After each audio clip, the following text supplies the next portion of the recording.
Demonstrant, pangkat ng Diligence, Gabriel Alexandra L. Barbosa. Bigyan po natin siya ng masigabong palakpakan.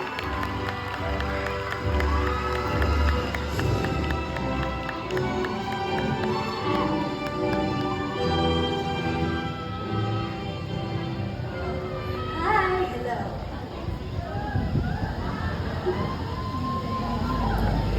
Batch 2026 of UNC Bataan. Tapos na! Wala na tayong iniisip ng mga assignments, quizzes, exams.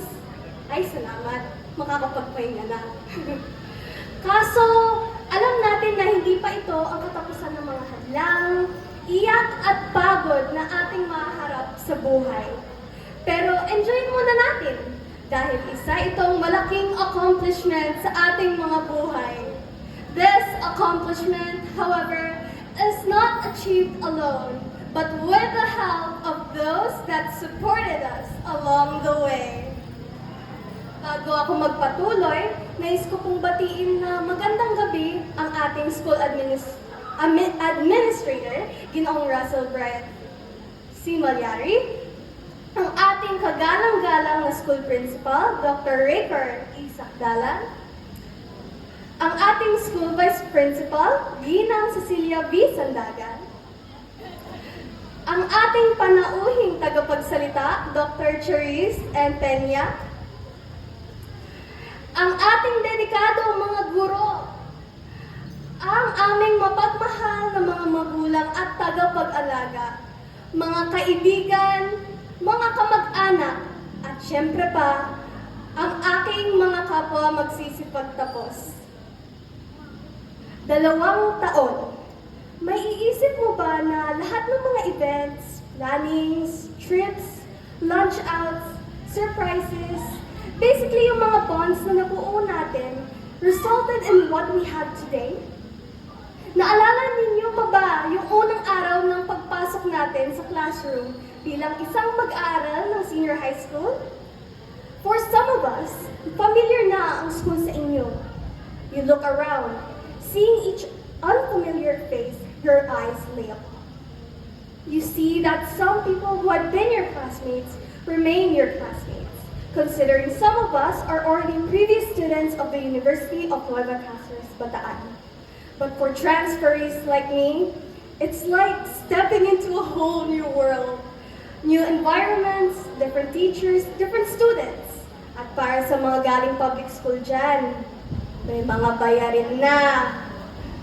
Aside from that, that day marks the beginning of our journey, our experience as senior high school students.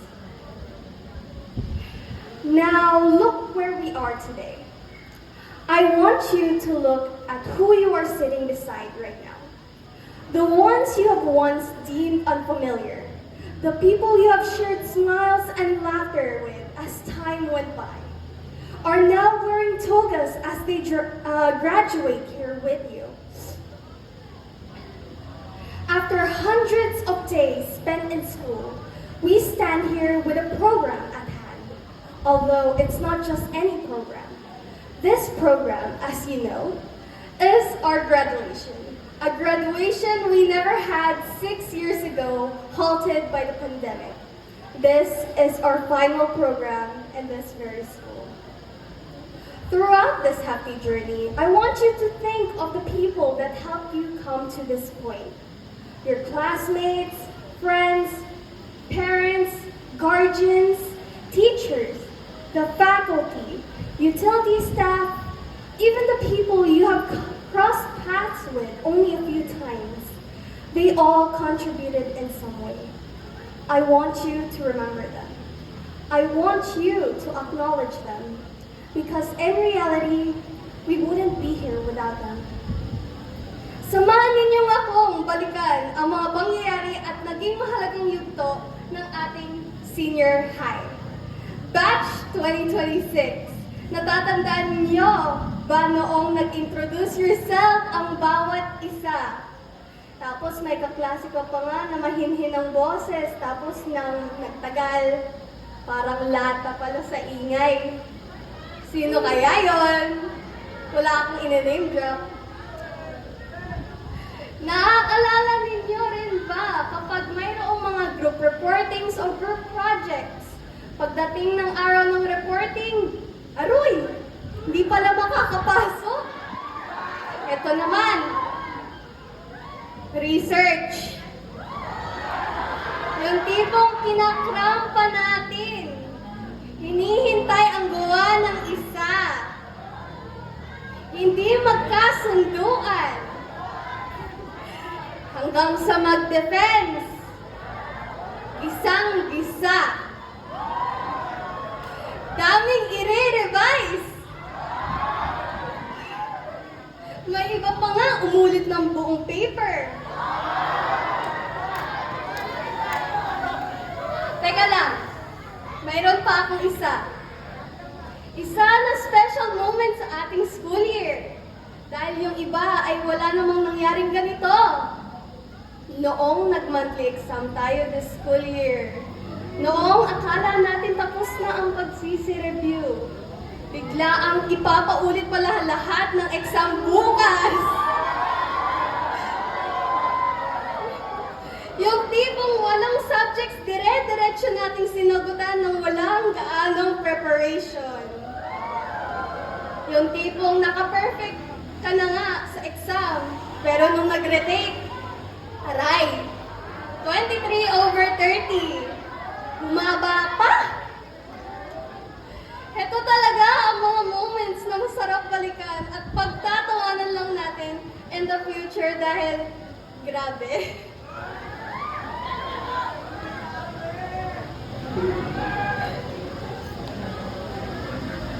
Sa mga nakasama natin, mga kaklase dito sa universidad, sila ang ating mga naging kaibigan, tanging nakasama sa paggawa ng mga takdang aralin, proyekto, at mga pagsasanay, paghihirap kung kailan hindi ka pa natatapos sa dapat mong ipasa na video project at 5 minutes na lang ang deadline, pagsisi-review para sa mga exam bukas, at iba pa.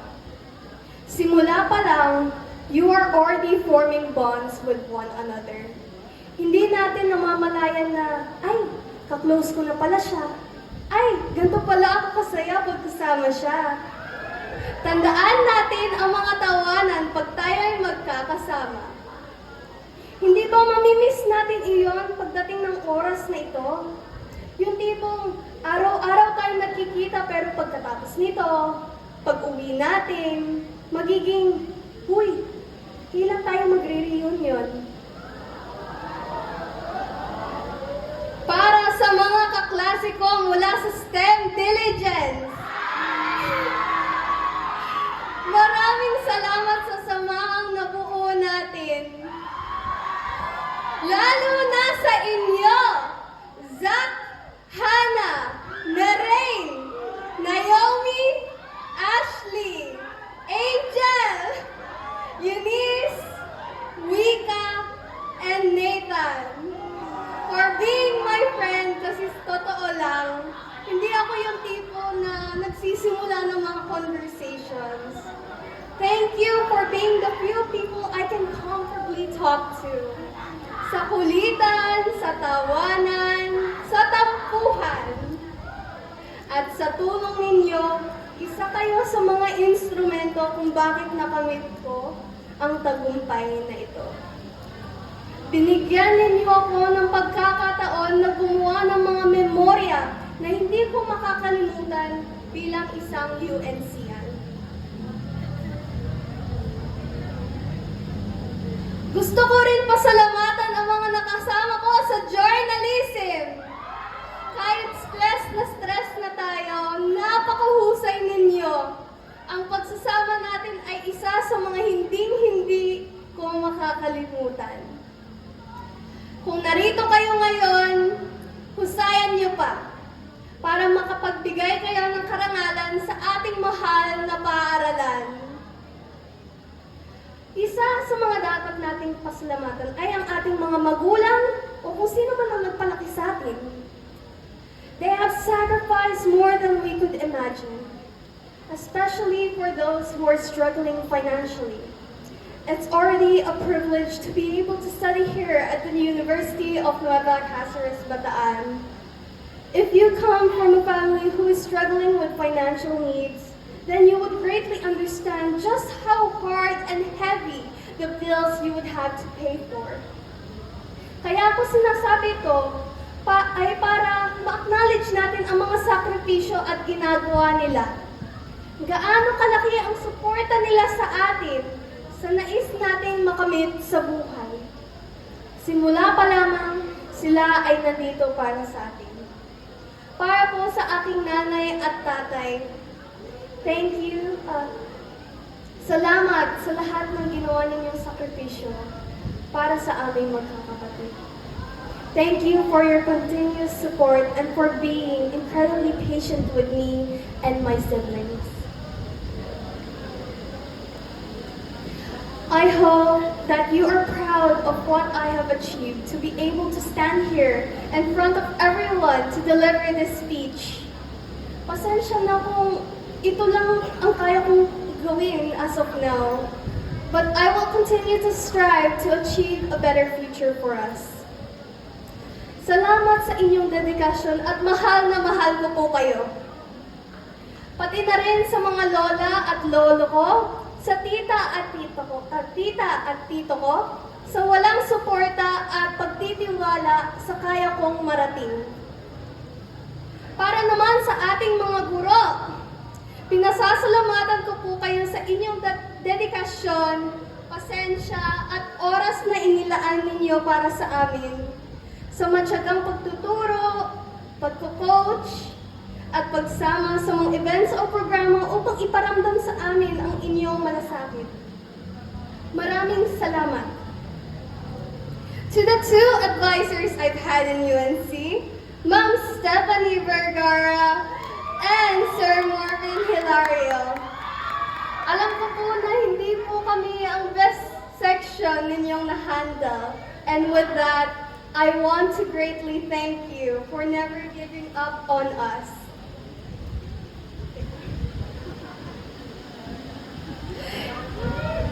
Hindi po kayo nawalan ng pag-asa sa amin, and you still try to understand us and our situations. Pati na rin po sa lahat ng mga guro, Ma'am Jam, Ma'am KJ, Sir Aaron, Sir Japet, Ma'am Joanne, Ma'am Alona, Ma'am Rika, Ma'am Delia, Sir Melvin, Ma'am Tony, Sir Gerald, at iba pa. Salamat po sa walang sawang paggabay ninyo sa amin. I would like to give thanks to UNC Bataan for giving me such a wonderful experience. I wouldn't have been able to meet such dedicated, passionate, and amazing people if I never made the choice of entering the school. Malaking pasasalamat din po sa ating utility personnel para sa inyong pagsisikap at pag-aalaga sa ating mahal na paaralan upang ito ay manatiling malinis, maayos, at ligtas para sa bawat individual dito sa universidad. Ang inyong mga efforts ay higit naming pinahahalagahan. Sa mga kapwa ko magtatapos, sa pagtungtong natin sa bagong yugto ng ating buhay bilang mga mag-aaral, alam natin na hindi magiging madali, hindi laging masaya. Kung kaya't anumang pagsubok ang dumating sa atin, purihin at pasalamatan natin ang Diyos Ama dahil kasama natin siya sa ating paglalakbay. Gusto kong iwan ang isang talata mula sa libro ng 1 Thessalonians chapter 5 verses 16 to 18. Sinasabi rito, Rejoice always, pray without ceasing, and everything give thanks, for this is the will of God in Christ Jesus for you. Ibinibigay po namin ang lahat ng karangalan at papuri sa inyo, Ama sa langit. Salamat po, Panginoon, sa iyong walang katapusang patnubay, biyaya at pagmamahal sa aming paglalakbay na ito. These 2 years have been an incredible journey for all of us. Although it may be the end of senior high, this end is only a chapter of the many lessons and experiences we'll have in our entire lives. Our bonds will never be forgotten as we move towards what's in store ahead of us. Now, before I end my speech, I want you to promise me something. Never stop creating these joyous memories. The more memories we can look back to, the more it makes us feel like our lives are worthwhile. Cherish each moment while it lasts, because you can never go back in time. Second, always keep looking for something to achieve. Huwag mong hayaan mawala yung drive mo sa pagkamit ng tagumpay sa iyong buhay. Lastly, always be strong. Kahit anuman ang harapin mong pagsubok sa buhay, gaano man kasakit, you continue. Kahit anuman ang harapin mong pagsubok sa buhay, you continue. Don't let it stop you. Let me share one quote that stuck with me. There are no regrets in life, only lessons. Ang buhay ay hindi dapat nakokontrol ng mga regrets, ng mga what ifs. What happens in the past stays in the past. Just move on and learn from your mistakes. With that, you'll learn to live on more happily. Dito magtatapos ang aking speech. Once again, thank you and congratulations, UNCN's Batch 2026! Maraming salamat, Gabriel Alexandra L. Barbosa, nagkamit ng pinakamataas na karangalan. Sa iyong napakagandang mensahe na inihandog. Ang pag-aaral ay isang awitin. Ito ay ekspresyon ng ating kaluluwa. Pinadadaloy nito ang